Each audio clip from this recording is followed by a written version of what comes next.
Hello everyone and welcome back to the channel. Now I have a war game out in front of me, but for once, breaking a habit, I'm not going to be talking about this one, at least not today, but it's going to form a useful backdrop because this video is going to be about something closely related, not to this game per se, but to my activities as a whole. Now, the reason I'm making this video is because on and off over the last year, I've had a few questions from people about basically about doing the stuff I do on YouTube. A couple of my friends are actually quite interested in starting up their own YouTube channels, and I'm really trying to encourage them to do that because it's so much fun. Um, and a few of you guys have very kindly posed questions in the comments about my setup. And so I thought rather than sort of answering these piecemeal, I thought I'd create a video about what I do. If that's any help to you guys, maybe you guys, my long-suffering veterans and any newbies on this channel. Some of you already have amazing channels which I'm following, but if any of you out there are thinking of starting up, I strongly recommend it. I found it so fulfilling and so amazing an experience, indulging in our shared hobby, really. And doing this channel has basically brought me into contact with some really, really incredible people. I'm very happy to say that I've come to know a lot of wargamers over the years, and with hardly any exceptions, they are the nicest and most caring and considerate people on the planet. And maybe there's a slightly weird irony in that, given that given what we play out in our little war games. But you know what? Whatever the reasons for it, carry on being you, guys. Carry on being you, because it is awesome. But anyway, onto what I do. Before I go on to talk about my setup and how I generally do my videos and what I use, I just wanted to quickly put out there that if you're wanting advice on how to sort of create a monetizable channel, I really am not the person to ask because I don't have the faintest clue about analytics or any of that sort of stuff. I also am still struggling to learn to use all of YouTube's editing options because I really am not technically minded. My colleagues at work tell me I threaten to just break stuff if it was invented after 1945 because I just don't get it. But anyway, that's by the by. But the good news for those of you who just want to get into this kind of thing, to have a bit of fun, meet new people, share our hobby, that sort of thing. It is actually really easy to do. And the tools to do it can be as simple or as complicated as you want them to be. So starting with this thing, my mobile phone, that's all it is. I don't actually have a proper camera as such. Every video I've ever made has been made originally on my rather beat up old Huawei. I now have a Samsung A1, but really any mobile phone with a decent camera and a decent memory capacity will do.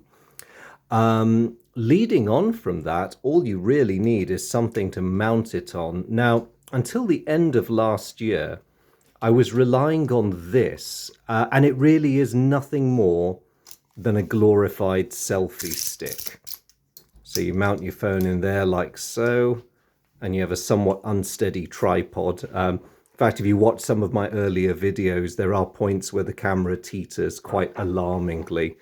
But you know what? For what it is, and this was quite a cheap model, it's quite stable, and the tripod spread is good because you can generally work it around pieces on a game map. Let me just alter that perspective a bit. If you need to move about, and you can zoom in as well. It was quite a nice bit of kit, and I still use this one from time to time. See, I talk about avoiding pieces. There I go, just kicking some Germans out of that farmhouse. And this served me really, really well for the longest time. I think it was a good couple of years, really. And something like this is what, 10 UK pounds on Amazon, if that.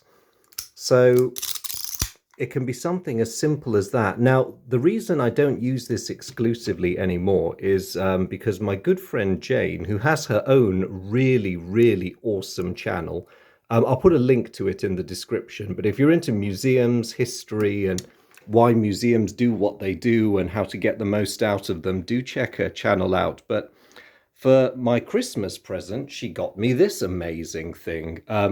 Now I can really recommend one of these if you can get your hands on one. It really is a nice bit of kit. So yeah, you've got an easily manipulated, flexible pole that lets you go anywhere you like on the battlefield, with far less background clicking and a bit less effort than this old thing. So you've got a lot of fine control. You've got, of course, a flexible top which can be loosened and tightened, universal scary looking monster jaw grippers for your device. And it has been a complete game changer in the time I've been using it. So thank you very much for that, Jane. That was really, really awesome. As for your background, your lighting and all that, again, I'm not the person to ask if you want to go for really detailed. I don't go around measuring light levels or anything. Most of you who've been following my channel for any length of time will know that I do most of my filming in the dining area around here. You might recognize the bookshelf. And really, my only sort of light control is basically that, and a bit off the kitchen light as well. So it's all a matter of just manipulating those two, maybe having one set switched off so that, as you can see with these on overhead, I get a bit of glare. So I tend to do most of my game recording with those switched off. What else do I do? Backdrop. Yeah, sometimes when I'm introducing games, I sit with my back to that nice row of shelves over there.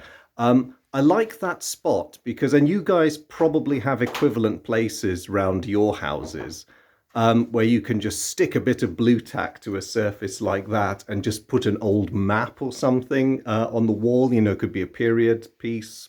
I mean, for World War II games, I'm very lucky.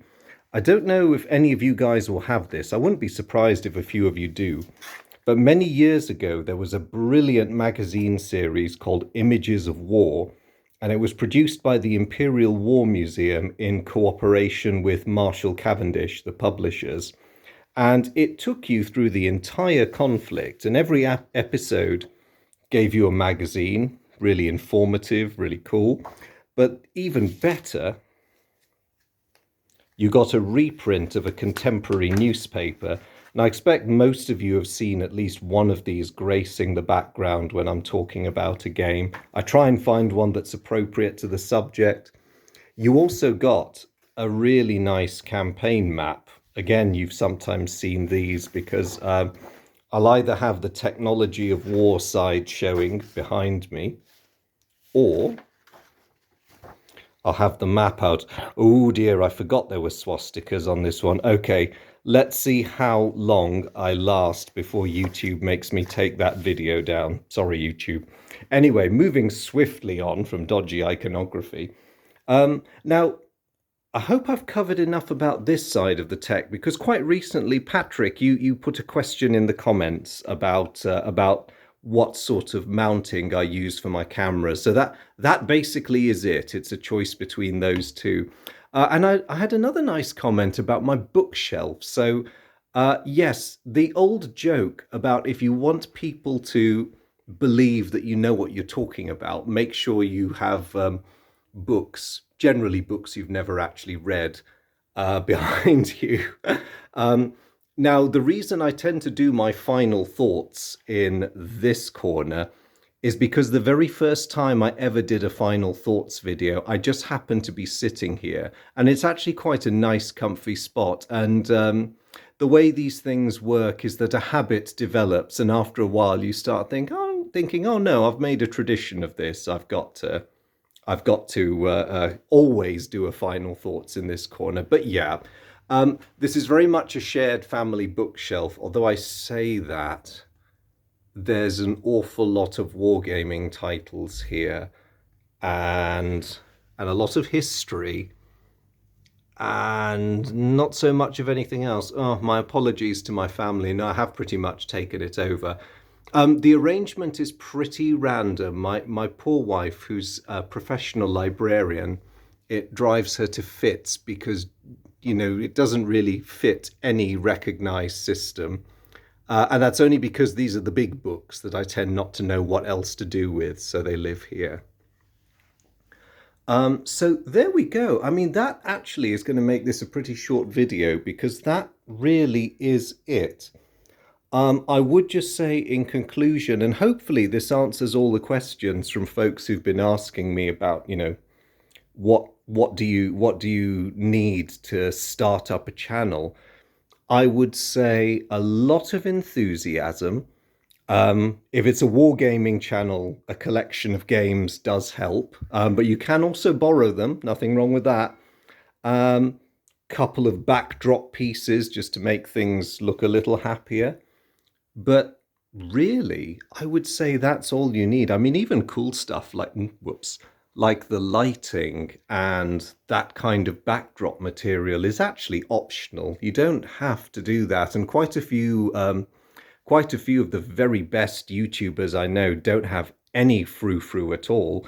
Um, it really is just the person and their camera, usually the phone, and the game they're talking about, and that is it. So just to conclude, because I think that really is everything, if you are thinking of taking the plunge and starting your own YouTube channel, then really, really do. I mean, it's been such a fantastic thing to get into. And as I say, I've met the most amazing people who I probably would never have met in the ordinary course of things. And it's been an absolute blast. So, yeah, I hope this video has been useful. It is a bit of an unscheduled stop because I'm going to spend most of this weekend working on the next episode of Ships of War.